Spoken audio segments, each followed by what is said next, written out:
Bismillahirrahmanirrahim. Assalamualaikum warahmatullahi wabarakatuh. Latifah Rabbaniyah. Latifah Rabbaniyah yang tergolong sebagai diri batin adalah latifah qalbu, roh, sir, khafi, akhfa, nafsu natiqah, dan kullu jasad. Latifah qalbu adalah hati nurani. Dia menjadi raja yang memerintah sekalian anggota dan tubuh manusia. Dia menjadi induk bagi semua latifah yang lain. Qalbu atau hati itulah yang menjadi tilikan Allah Subhanahu wa ta'ala. Jika baik hati, akan baiklah sekalian anggota.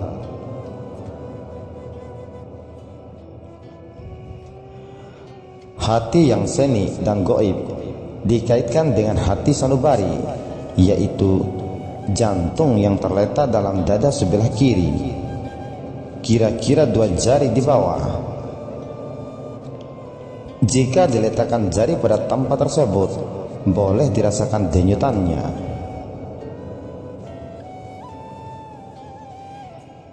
Denyutan jantung memberi peringatan kepada manusia bahwa dia masih hidup, karena sokongan daripada latifah qalbu yang menjadi bekas menerima kurniaan Allah Subhanahu wa ta'ala.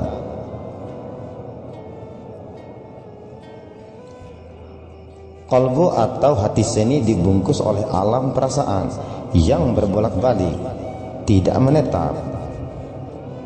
Kesungguhan beribadah dan berzikir membebaskan latifah qalbu daripada hijab alam perasaan yang menutupinya.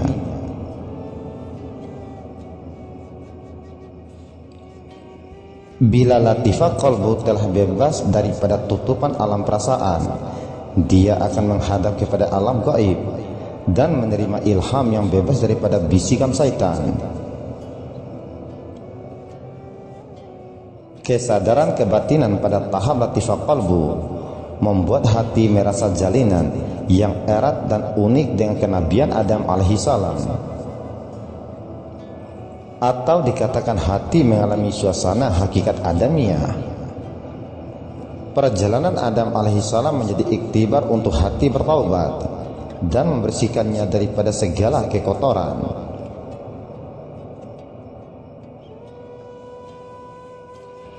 Kesadaran kerohanian yang berhubung erat dengan kenabian Adam alaihissalam juga membuka kefahaman tentang perjalanan hukum sebab dan akibat. Kefahaman mengenainya membuat seseorang mengagumi perjalanan kehidupan yang sangat rapi telah diaturkan untuknya oleh Tuhan yang Maha Mentadbir.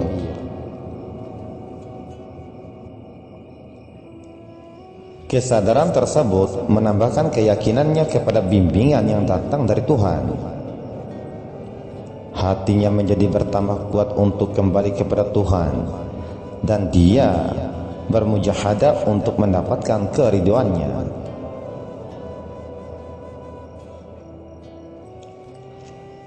Keasikan dalam suasana latifah sering membuat mata hati menyaksikan cahaya dan warna dalam alam gaib. Keasikan dalam latifah qalbu membawa seseorang menyaksikan cahaya berwarna kuning yang bergemelapan. Cahaya latifah yang disaksikan bukanlah cahaya Tuhan, dan sekali-kali bukanlah Tuhan. Dia mesti dinafikan dengan membanyakkan ucapan la ilaha illallah.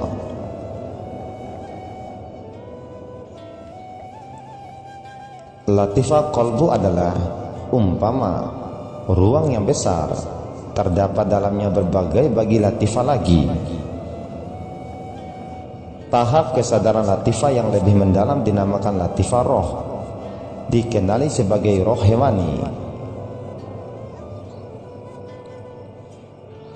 Latifah roh atau roh hewani itu dihijabkan oleh sifat-sifat keji yang dipanggil sifat binatang jinak. Sifat ini mengheret manusia kepada jalan memuaskan nafsu syahwat seperti hewan, tanpa menghiraukan akibat dan dosa.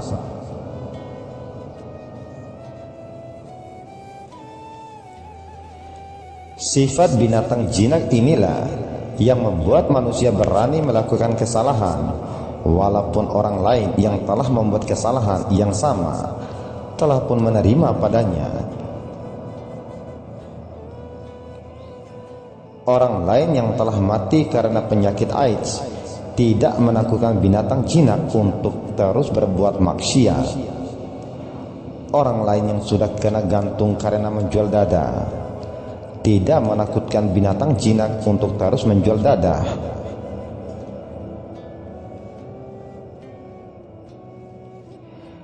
Memang sifat binatang tidak mengenal dosa dan tidak takut kepada penyakit. Tenaga ibadat dan zikir yang masuk ke dalam daerah latifah roh akan menghancurkan sifat binatang jinak itu.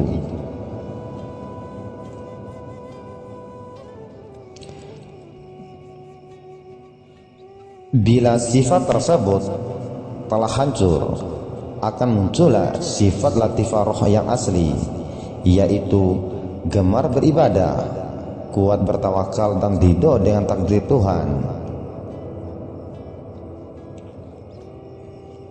Kesadaran pada tahap latifah roh ini membuatkan seseorang melakukan ibadah dan berzikir dengan banyaknya tanpa merasa lelah dan jemu.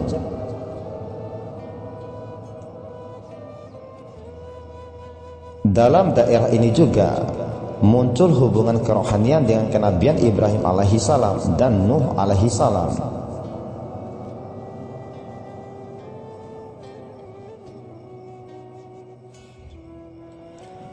Pertemuan dengan hakikat Ibrahimiyah dan Nuhiyah menguatkan kesanggupan seseorang untuk berjuang dan berkorban demi mendapatkan keridhaan Allah Subhanahu wa taala.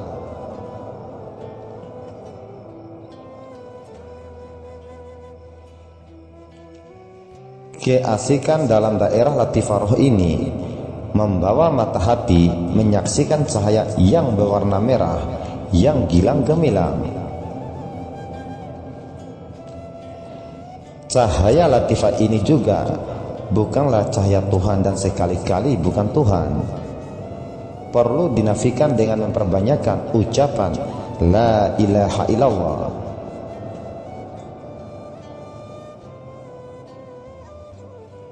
Setelah melepasi daerah latifah roh, seseorang mengalami pula suasana kerohanian dalam daerah latifah sir atau dinamakan roh insani.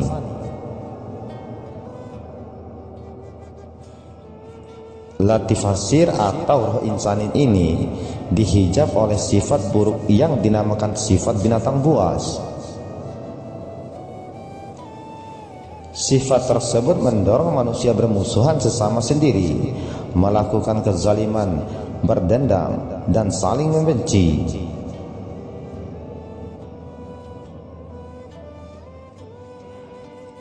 Apabila sifat binatang buas ini berkuasa, akan berlakulah penganiayaan, penindasan, dan kezaliman yang tidak berperi kemanusiaan terhadap sesama manusia.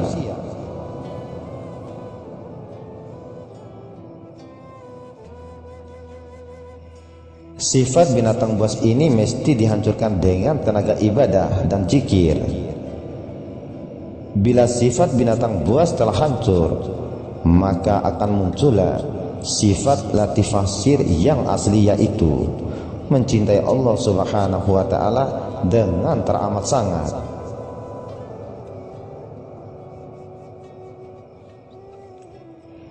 Kesadaran kebatinan pada tahap latifah sir inilah yang sering membuat hati gilakan Allah Subhanahu wa taala hingga ke tahap tidak rasional. Dalam daerah ini juga berjalin hubungan kerohanian dengan kenabian Musa alaihissalam.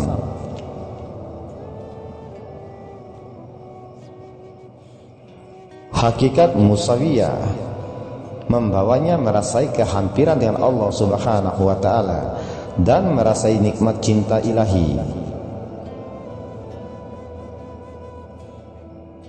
Keasikan dalam daerah ini membawa mata hati menyaksikan cahaya berwarna putih yang bergemerlapan. Cahaya latifah ini juga bukan cahaya Tuhan dan sekali-kali bukan Tuhan. Mesti dinafikan dengan ucapan La ilaha illallah sebanyak mungkin.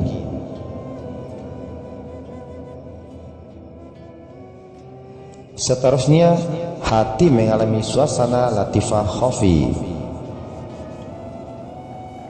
Latifah ini dihijabkan oleh sifat syaitania yang menerbitkan perasaan dengki, khianat, dan busuk hati.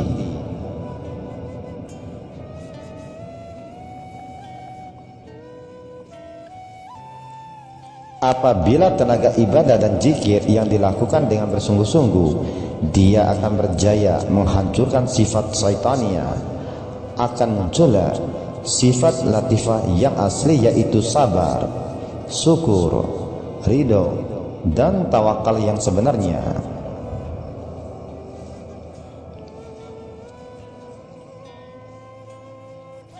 Kesadaran pada tahap latifah khafi membuat seseorang mengalami hubungan kerohanian dengan kenabian Isa alaihissalam, hakikat Isa. Kesadaran dalam daerah ini menambahkan kekuatan rohani untuk menghampiri Allah Subhanahu wa Ta'ala. Dan pada tahap latifah ini juga selalu muncul perkara yang luar biasa, seperti kebolehan mengobati penyakit dan mempunyai firasat yang tajam, walaupun bidang tersebut tidak pernah dipelajarinya.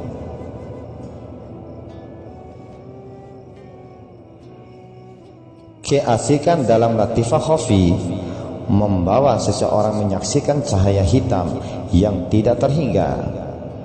Cahaya ini juga bukan cahaya Tuhan dan sekali-kali bukan Tuhan.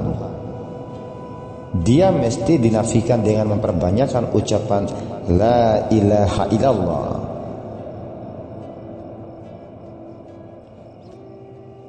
Kesadaran kebatinan seterusnya dinamakan latifah akhfa, yang dihijab oleh sifat Rabbaniyah, ketuhanan yang tidak layak dipakai oleh makhluk.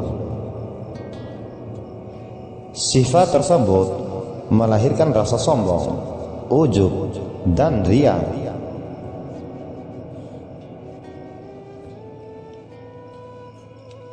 Apabila tenaga ibadat dan zikir berjaya membebaskan latifah akhfa daripada sifat Rabbaniyah, maka akan muncullah sifat kebaikan seperti ikhlas dan tawadhu yang sebenarnya.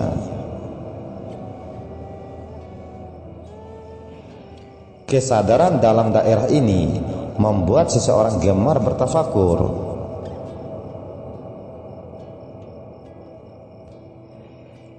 Dalam kesadaran latifah ini juga lahir hubungan kerohanian yang erat dengan kenabian Muhammad sallallahu alaihi wasallam atau hakikat Muhammadiyah.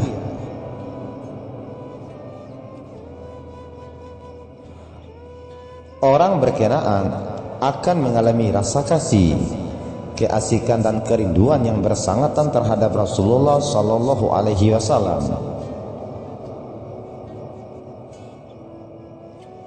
Ucapan sholawat merupakan ucapan yang sangat merdu dan mengasingkan.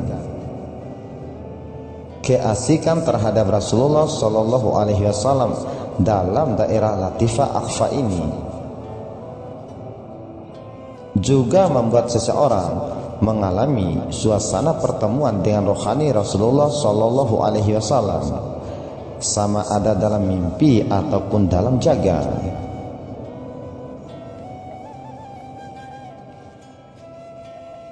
Hakikat Muhammadiyah membawa seseorang memasuki suasana cinta Allah yang lebih halus dan lebih seni,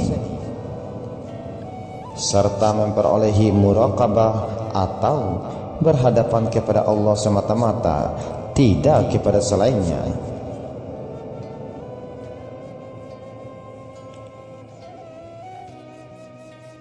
Hakikat Muhammadiyah membawa seseorang memasuki suasana cinta kepada Allah Subhanahu wa taala yang lebih halus dan lebih seni, serta memperolehi muraqabah atau berhadap kepada Allah Subhanahu wa taala semata-mata, tidak kepada selainnya.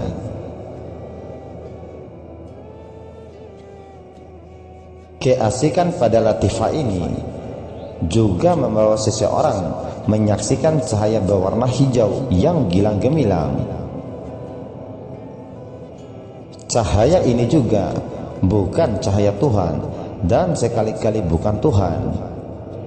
Perlu dinafikan dengan ucapan La ilaha illallah.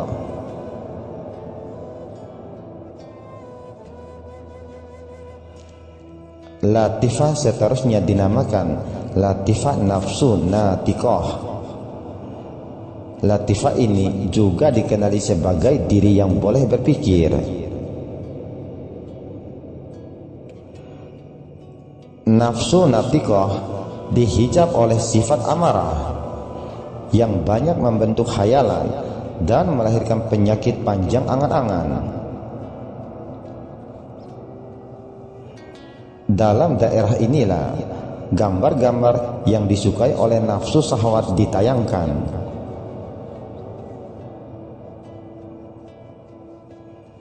Keinginan kepada kesenangan dan kenikmatan dunia berpuncak daripada daerah ini.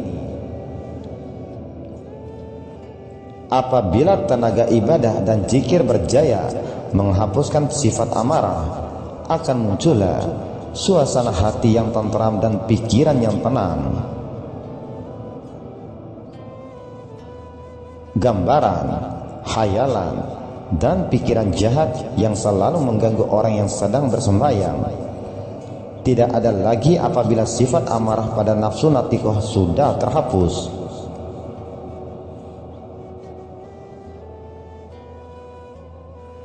Keasikan dalam kesadaran nafsu natiqah membawa seseorang menyaksikan cahaya yang berwarna ungu yang gilang gemilang. Cahaya ini juga bukan cahaya Tuhan dan sekali-kali bukan Tuhan. Perlu dinafikan sebanyak mungkin dengan ucapan La ilaha illallah.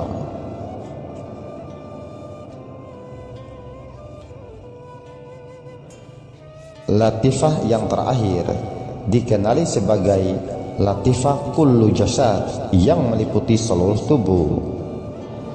Latifah ini dihijab oleh sifat jahil dan lalai.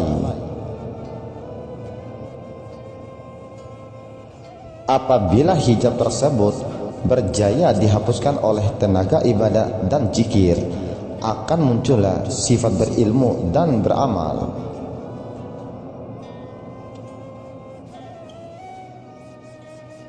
Tenaga zikir yang berjalan lancar dalam daerah ini dapat dirasakan mengalir ke seluruh tubuh, dari ujung rambut sampai ke ujung kaki, menyerap ke segenap rongga dalam tubuh badan, bercampur dengan darah, daging, tulang, sumsum, dan seluruh maujud.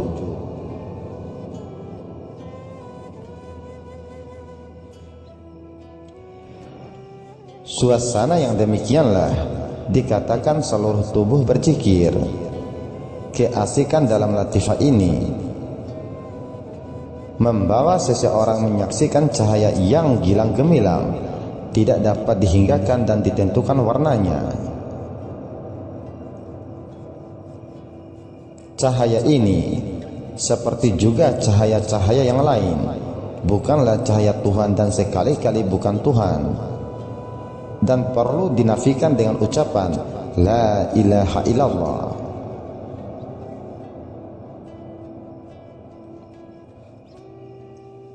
Tujuan tarikat tasawuf adalah membawa hati keluar daripada hijab kegelapan dan masuk ke dalam cahaya yang terang benderang.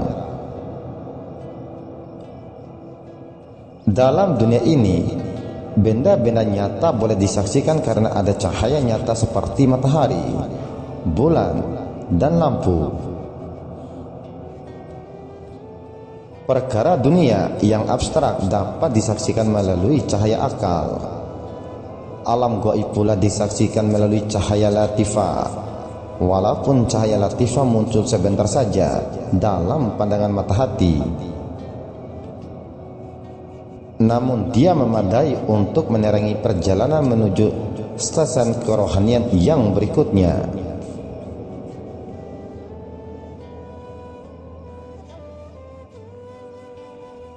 Apabila seseorang mencapai baqa, semua cahaya tidak mempunyai warna, maka tidak ada penyaksian terhadap cahaya. Tetapi hati masih dapat merasakan suasana yang terang benderang, menerangi perjalanannya sehingga dia tidak merasa keliru atau ragu-ragu.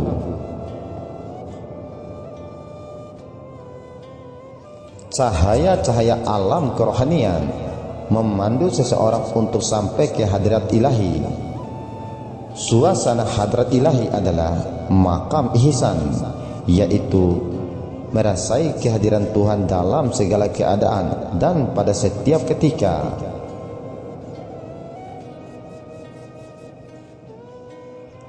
Orang yang sampai kepada pengalaman yang demikian akan mengerti maksud firman Allah Subhanahu wa taala yang artinya, Allah jualah cahaya bagi langit dan bumi. Al-Quran Surah An-Nur ayat 35. Nur Allah Subhanahu wa ta'ala adalah hadratnya atau kehadirannya yang dapat dirasakan oleh hati yang berkait rapat dengan rohnya yang asli. Nur Allah Subhanahu wa ta'ala bukanlah cahaya yang boleh dipikirkan, digambarkan atau dihayalkan. Maksud melihat nur Allah Subhanahu wa ta'ala adalah merasakan kehadirannya. Apa juga cahaya yang disaksikan dalam alam gaib adalah cahaya yang dia gubah sebagai menarik hamba-hambanya agar terus berjalan sehingga sampai kepada matlamat yang dituju.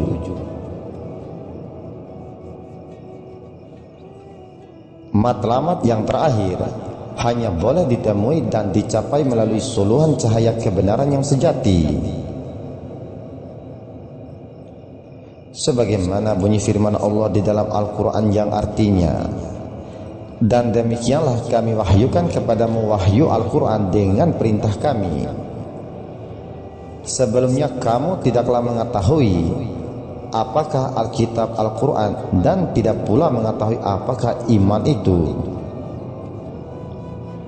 Tetapi kami menjadikan Al-Quran itu cahaya yang kami tunjuki dengan dia siapa yang kami kehendaki di antara hamba-hamba kami, dan sesungguhnya kamu benar-benar memberi petunjuk kepada jalan yang lurus.